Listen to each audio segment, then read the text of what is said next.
There's a kind of silence that doesn't come from the absence of sound, but from the weight of unanswered questions echoing inside your heart. And perhaps one of the most painful questions a woman can carry is, why does he come to me if he already belongs to someone else? You've felt this, haven't you? That mix of desire and confusion, that bittersweet feeling of being wanted, but not fully chosen, of being seen, but only in secret. It's a sensation that stirs both the thrill of attention and the ache of invisibility. No, this doesn't happen by accident. A man who seeks you while he's married or committed isn't just searching for a woman. He's searching for something else, something missing, something broken, something he doesn't know how to face within himself. And whether you realize it or not, part of you may also be responding from a place that feels just as hollow. There's an invisible thread that ties two unmet needs together, his and yours. Louise Hay used to say, "Everything we accept from others is a reflection of what we believe we deserve." Let that sink in for a moment. Everything you accept, everything you tolerate, everything you choose to call connection. Even when deep down, you know it feels like abandonment disguised as affection. It's not random.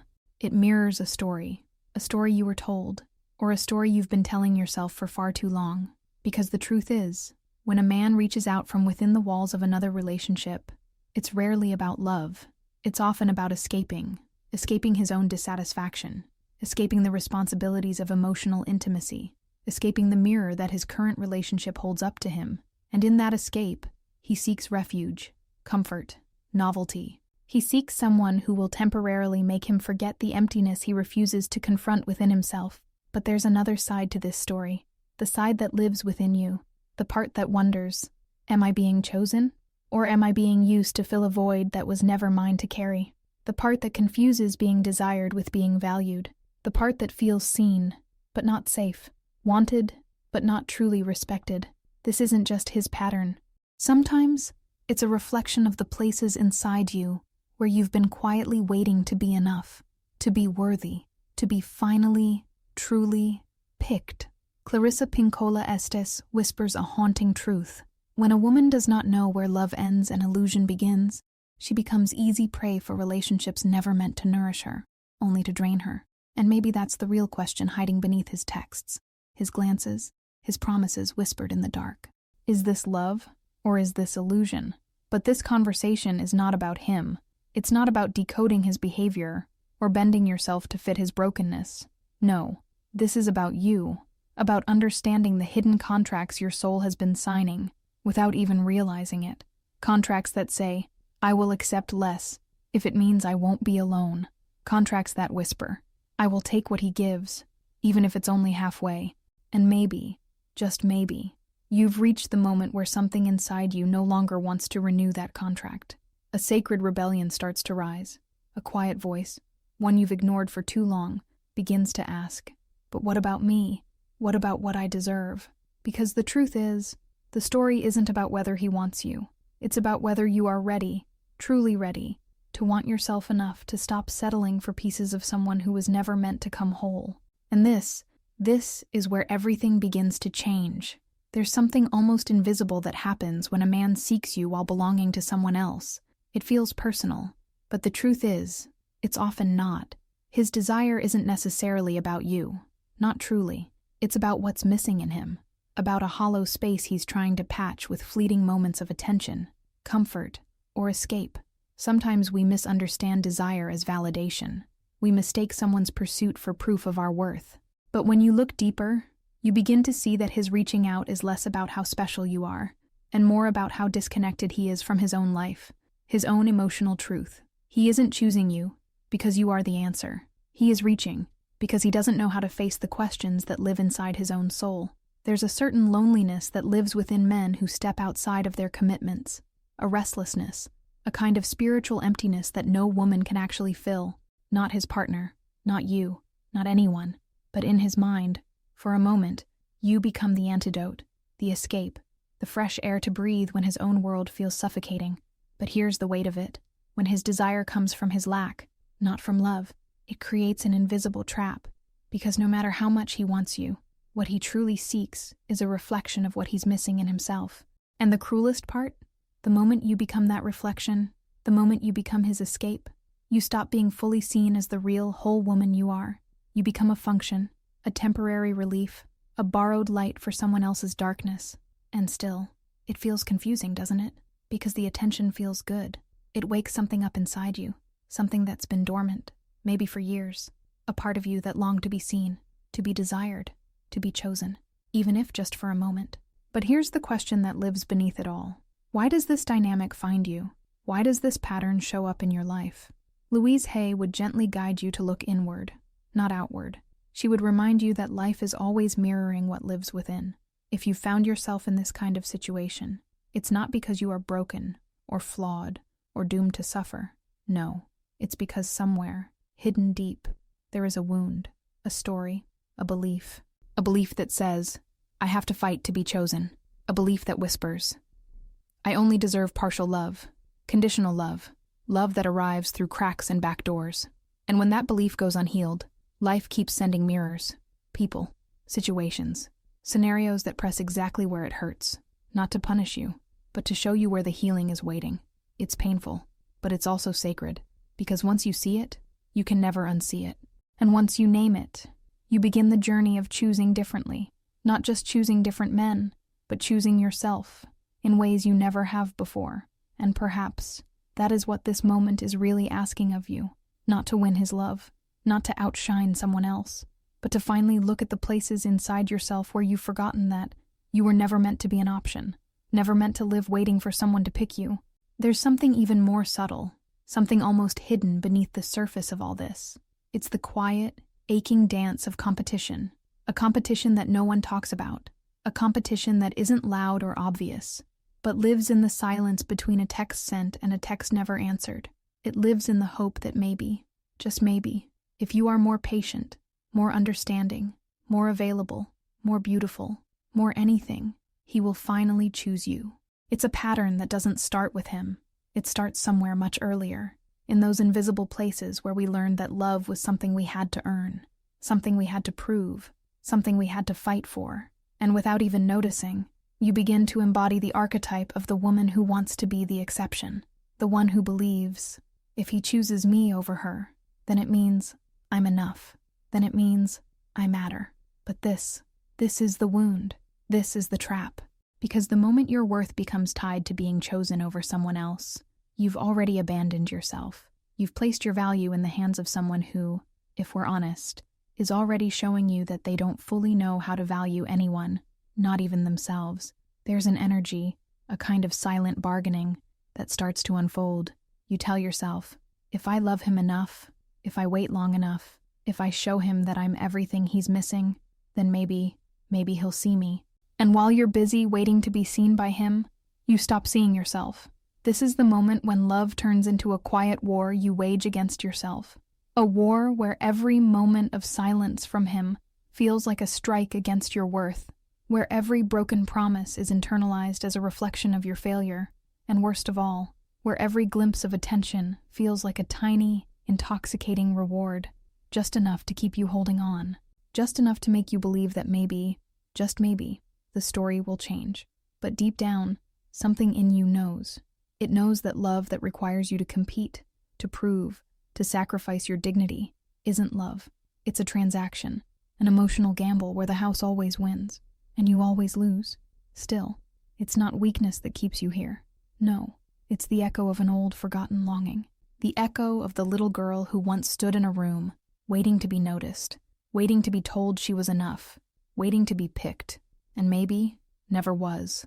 And now, that echo has become a pattern dressed as seduction, a pattern disguised as connection, a pattern that whispers, if he chooses me, then I will finally be worthy. But what if, just what if, that story was never true? And maybe the most painful part isn't even the competition. It's not the waiting. It's not the endless hoping that one day he'll wake up and realize you were the one. No, the most painful part is the way being desired starts to feel like proof of being loved. The way his attention, even when it's fleeting, stolen, or secret, starts to feel like enough. It's subtle, so subtle. At first it feels innocent. A message that lights up your phone, a glance that lingers a little too long, words that feel like oxygen after holding your breath for far too long. And for a moment, it feels good. It feels validating. It feels like the universe has finally seen you, like the parts of you that were overlooked, abandoned, invisible, are now suddenly being noticed. But underneath the pleasure, there's an ache, a hollow space, because very quietly, a truth starts to whisper. If he only desires me in the shadows, does that mean I'm only worthy in secret? It's the kind of question that tugs at something deep inside, the kind that keeps you awake at night, staring at the ceiling, wondering why love always seems to come wrapped in pain. The pleasure of being desired starts to mask a much older pain, a pain that didn't start with him, a pain that maybe started long ago, maybe when you were still just a girl, standing in a world that taught you love is something you have to earn, attention is something you have to chase. And if you are quiet enough, pretty enough, pleasing enough, maybe someone will finally choose you. And now, here you are, a grown woman, strong, wise, and yet, that little girl still lives inside. She still whispers, see me, want me, pick me. And when a man, even a man who belongs to someone else, gives you that look, that touch, that moment, it feels like a sip of water after a lifetime of thirst. But is it love? Or is it just a momentary relief from an emptiness that was never yours to carry in the first place? Because the truth is, being desired is not the same as being loved. Being wanted is not the same as being chosen. Desire can be a mirror for someone's hunger, but it's not a reflection of your worth. And somewhere deep inside, you've always known that. You've always felt the difference between being adored and being used as a bandage for someone else's wounds. And maybe this is the moment when that knowing starts to get louder, starts to feel undeniable, starts to ask, but what about me? What about the love I deserve? Out loud, in daylight, fully, completely, unapologetically. And as the layers of illusion begin to fall away, a deeper question emerges. What does he truly want from you? Is it your body? Is it your care? Is it the softness of your presence? Or is it simply the projection of everything missing in his own life? It's uncomfortable to face, but sometimes it's not really you that he wants. It's not the depth of your soul. It's not the beauty of your spirit. It's not the fullness of who you are. What he truly seeks is the sensation you provide, the feeling, the escape, the illusion of something that feels alive, in a life where maybe he feels half asleep. In those moments when he reaches out, it's rarely about knowing you, seeing you, loving you. It's about the way you temporarily relieve the suffocating weight of his own dissatisfaction. It's the way your presence becomes a mirror, not reflecting you, but reflecting the man he wishes he could be, free, desired, understood, even if only for a few stolen hours. And yet, it's so easy to confuse that need with love, so easy to believe that the intensity of his desire means something deeper, something sacred, something real. But if you pause, if you breathe, there's a truth you can feel in your bones, a truth that knows, this isn't about me, this is about what's broken in him, this is about the emptiness he refuses to face. And in the more you offer him comfort, the more you give him refuge, the more you become the shelter for his storms, the more he starts to rely on you not as a partner, but as a sanctuary he can visit when the weight of his own life becomes unbearable. But where does that leave you when the moment fades, when the thrill dissolves, when the texts slow down, when the silence grows heavy again? What are you left holding? Are you holding love? Or are you holding the fragments of a connection that was never built to last? This is the part that no one talks about. The part where you realize, he doesn't truly see me. He sees what I represent to him. He sees comfort. He sees escape. He sees his own reflection, not mine. And when that truth lands, it stings. It cuts through the fantasy. But it also frees you, because once you see that it was never truly about you, you begin to ask a far more important question. But what about me? Who holds me? Who chooses me? Fully, completely, in the light, not just in the shadows. And maybe, just maybe, that question is the beginning of a very different story. A story where you are no longer the refuge for someone else's emptiness, but the sanctuary for your own wholeness.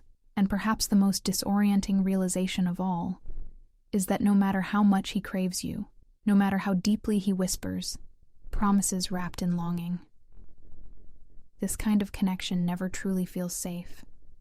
It never truly feels solid. It never offers the ground beneath your feet that says, I'm yours. You are mine. We are free to love without hiding. Because how could it? How could love that's born in the shadows ever fully step into the light? How could a bond built on borrowed time ever offer the kind of safety your heart quietly aches for? Louise Hay would remind you with her soft, yet unwavering truth. You cannot build true love on the grounds of emotional dishonesty. And isn't that the heart of it? That beneath every stolen glance, every late-night message, every promise of soon, there's a foundation cracked by deception. Not just deception toward his partner, but deception toward himself and toward you. You begin to notice the cracks, the moments when his words don't quite match his actions, the way he says he misses you, but disappears when things get complicated, the way he claims you matter, but only in the corners of his life where no one else can see.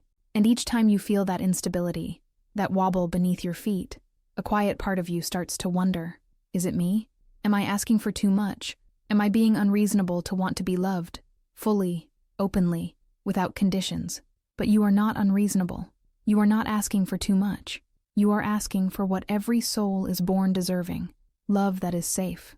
Love that is honest. Love that does not shrink in the daylight. And yet, here's the trap. The more uncertain it feels, the more you try to become certain. The more unstable it becomes. The more you try to stabilize it with your effort, your patience, your understanding, your sacrifice. You start believing that if you just hold on a little longer, if you love him just a little harder, if you become a little softer or a little more perfect, then maybe, just maybe, he will finally give you the security your heart is begging for.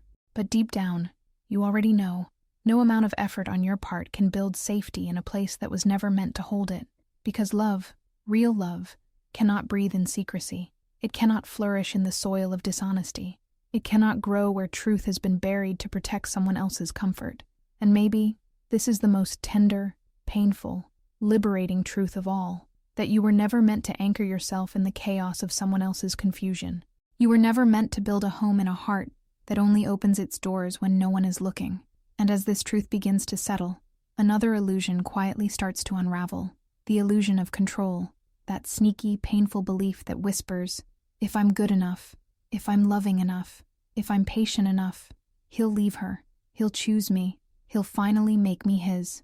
It's such a heavy burden to carry, this invisible labor of constantly proving your worth, of shaping yourself into what you think he needs, of believing that his inability to choose isn't about him, but about you, about your flaws, about your not enoughness, about your failure to be the woman who finally makes him change. And without realizing, you begin to lose yourself in the process. You become a version of yourself so focused on being chosen that you forget what it feels like to choose yourself. You pour your energy, your time, your tenderness into someone whose very presence in your life is a reflection of uncertainty. And yet you cling to the hope that certainty will arrive if you just hold on a little longer. It's exhausting. This quiet war between the hope of being picked and the deep ache of feeling like you never really are. You start believing that if you could just become everything, then maybe you could fix what feels broken, not just in him, but inside yourself. But the truth is, this was never your work to do. His inability to choose was never about your worth. His silence was never about your value. His confusion was never yours to solve. Because love, real love, doesn't require performance. It doesn't ask you to shrink, to bend, to sacrifice your dignity in exchange for being seen. Louise Hay would remind you with her gentle wisdom, you have been criticizing yourself for years, and it hasn't worked. Try approving of yourself and see what happens. And maybe that is the real shift waiting for you now, to stop bending yourself in hopes of being chosen, and to begin standing tall in the truth that you are already enough. Because the truth is, every moment you spend trying to prove your worth to someone else is a moment stolen from the sacred work of remembering that your worth was never meant to be proven. It was always meant to be lived, embodied, owned, fully, completely, without question. And perhaps this is the most beautiful turning point, the place where you begin to understand that the only choice that truly matters is the one you make for yourself. But as this realization deepens, something even heavier begins to surface. The spiritual weight of being someone's secret, the emotional burden of existing in the shadows of another person's life, of being the hidden chapter in someone else's story. At first, it doesn't seem so heavy. You tell yourself it's temporary. You tell yourself it's complicated. You believe his words when he says, Just give me time. And for a while, the excitement of being wanted overshadows the truth of being unseen. But eventually, the cost becomes undeniable. A quiet anxiety begins to take root in your body, a restlessness that you can't quite shake. You start to notice how much time you spend waiting for a message, waiting for a call, waiting to be remembered. And in those long stretches of silence, you start to feel the creeping loneliness of being someone's secret comfort, but never their public choice. And it hurts, not just emotionally, but spiritually, because every time you accept being hidden, a small fracture appears in how you see yourself, a crack in your sense of worth, a subtle erosion of the woman you were before you believed that love was something that had to be done in the shadows. You begin to carry questions that have no answers. If I am so important to him, why am I invisible to the rest of his life? If I matter, why do I only matter in private? And with every unanswered question, the weight grows heavier, not because of what he does, but because of what you begin doing to yourself in the process. You start shrinking, dimming your light, making yourself small enough to fit into the tiny corners of his availability. And then, there's the fragmentation, the way your self-image starts to split. On one hand, you feel desirable, wanted, needed. On the other, you feel disposable, replaceable, never fully chosen. This inner split becomes exhausting. It wears on your soul. It drains your spirit. It leaves you wondering if you are truly as valuable as you once believed yourself to be. But the truth is, the weight you are feeling doesn't come from being unworthy. It comes from living in a dynamic that was never built to honor your worth in the first place. Because love, real love, doesn't hide. It doesn't whisper in secret corners. It doesn't ask you to trade your wholeness for someone else's convenience. And maybe, just maybe, this is the sacred discomfort that finally leads you home, back to the remembrance that you were never meant to be a secret. You were never meant to be someone's temporary refuge. You were never meant to carry the burden of making someone feel whole while you quietly fall apart. And then comes the moment when the truth becomes undeniable. The moment when something inside you, maybe quietly, maybe like a thunderclap, finally whispers, "He will never truly choose me until I choose myself first." It's a moment that feels both devastating and liberating, because as long as you are waiting for him to make the decision, you are holding your life hostage to someone else's confusion. You are pausing your own becoming, your own healing, your own freedom, in the hopes that someone who cannot even fully show up for themselves will somehow show up fully for you. But life, the universe, your own soul, has been trying to show you something, that the pattern doesn't break when he chooses you. The pattern breaks when you choose you, when you stop making his presence the proof of your worth, when you stop confusing being desired with being valued, when you stop accepting crumbs in the hope that one day they'll turn into a feast. And maybe this is the most powerful awakening of all, the realization that you were never meant to be an accessory to someone else's life. You were never meant to be the pause between his sentences, the breath between his obligations, the secret relief from a life he refuses to face. You were meant to be the whole story, your own story, a story that no longer waits for anyone to decide if you are enough. A story where you no longer audition for a role that was never worthy of you in the first place. And when you choose yourself, truly, deeply, unapologetically, something shifts. The energy shifts. The way you speak to yourself changes. The way you move through the world changes. You begin to embody a kind of presence, a kind of quiet, undeniable power that no longer depends on being seen by anyone else to feel real, because suddenly, you are no longer waiting to be picked. You are no longer sitting in the waiting room of someone else's indecision. You are no longer bending yourself into smaller shapes to fit inside someone else's comfort zone. Instead, you rise, you reclaim, you remember. You remember that you were always whole, always worthy, always enough. And from that place, from that sacred knowing, something extraordinary begins. A life where love is no longer about proving anything, but about sharing everything, with someone who meets you as a partner, not as a secret, as an equal, not as an escape, as a witness to your fullness, not as a visitor to your loneliness. And maybe this is the truth your soul has been waiting to remember all along, that your heart, your body, your spirit were never designed to be someone's plan B, never created to be a backup option, never meant to be the quiet space where someone comes to hide from the mess they've made somewhere else. Louise Hay, with her infinite tenderness, would remind you, What you accept is exactly what you believe you deserve, but you can choose differently. And oh, how powerful that choosing is. How sacred, how life-changing. Because when you stop accepting roles that diminish you, when you stop calling love what is actually a transaction of needs, when you stop mistaking attention for devotion, something miraculous happens. You begin to come home to yourself. You begin to feel the ground beneath your own feet. You begin to hear your own voice, louder than the echoes of someone else's confusion. No, you were not born to be anyone's distraction, anyone's escape, anyone's temporary relief from the life they are unwilling to face. You were born to be whole, to be chosen, to be loved, not in pieces, not in secrecy, but in fullness, in truth, in light. Marianne Williamson speaks a truth that pierces straight to the core. Love begins when you stop begging for crumbs and start serving yourself a feast of dignity. And maybe that is the invitation life is offering you right now. Not to wonder what a man wants from you while he has someone else, but to ask, what do I truly want from myself? Because when you begin to choose yourself, fully, without apology, without waiting for someone else's permission, something shifts in the very fabric of your existence. The universe shifts. Your energy shifts. You begin to walk differently, speak differently, look at yourself in the mirror differently, because suddenly, you are no longer waiting to be chosen. You are no longer waiting to be loved in secret. You become the woman who no longer negotiates her worth, the woman who no longer entertains half-truths or half-love, the woman who understands that being alone in truth is infinitely more sacred than being accompanied in illusion. And this is the beginning of everything, of a life where you are not waiting, not hoping, not begging, but living, choosing, thriving. So if this conversation has touched something in your heart, if it stirred something inside you that feels like truth, I invite you to stay on this journey with me. You are not alone. You are part of a circle of women who are remembering, who are rising, who are healing. There's another video right here on the screen, waiting to meet you exactly where you are, waiting to guide you deeper into this beautiful process of coming back home to yourself. Click it, and let's continue this sacred conversation together.